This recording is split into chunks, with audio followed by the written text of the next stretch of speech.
that's the Republican whip, and that is the chair of the committee, Bill Cassidy. Why do you think they're off base in their concern?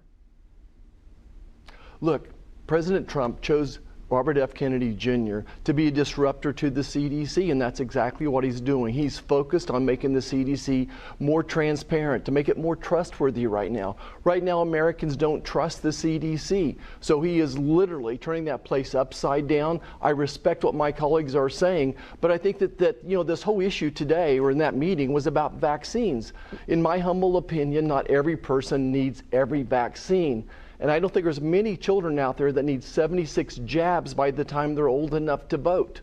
But before you label me a non-vaxxer person, look, I've raised money for polio vaccinations. The MMR is a great vaccine. It saved thousands of lives. Vaccines overall have saved hundreds of millions of lives, but not every person needs every vaccine, and we just want to empower parents and the doctors to make great decisions. Okay, I just want to unpack a few things you said there, and because we want to be very careful in this very heated environment. When you say you have a problem with trusting the CDC, it was just a few weeks ago, a gunman walked onto the CDC campus in Atlanta and shot the place up.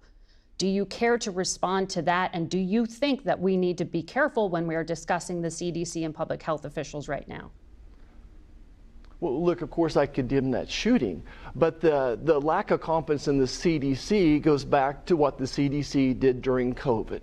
They misguided us, maybe lied to us even, about the origins of COVID and how to treat it as well. And the vaccine, they overpromised what the vaccine could do as well. So that's where the distrust is. And now Bobby Kennedy's in there trying to clean up that distrust and trying to give American parents and grandparents and the doctors the right information, transparent information to make good decisions. Okay, but just before we talk about other vaccines specific to COVID and what you just said, with the CDC, the pandemic was during the Trump administration. It began during the Trump administration, and Operation Warp Speed was a presidential directive by Trump, which some of your fellow Republicans say he deserves the Nobel Prize for because it stopped the pandemic.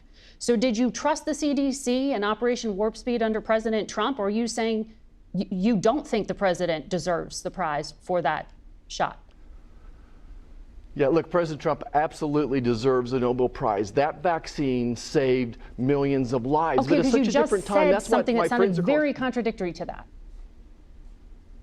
I disagree with you. I think it's such a different time today than it was 5 years ago. 5 years ago, we had a novel virus. None of us had any immunity to it. It was a strange virus made in a lab in Wuhan, China. But today, on average, Americans have had COVID 5 times. We now have natural immunity to it, and not everybody needs the vaccine. So both things can be true. And that's why when you have people who don't understand science, that don't understand medicine, why they don't get it. It was a different day then than it is today.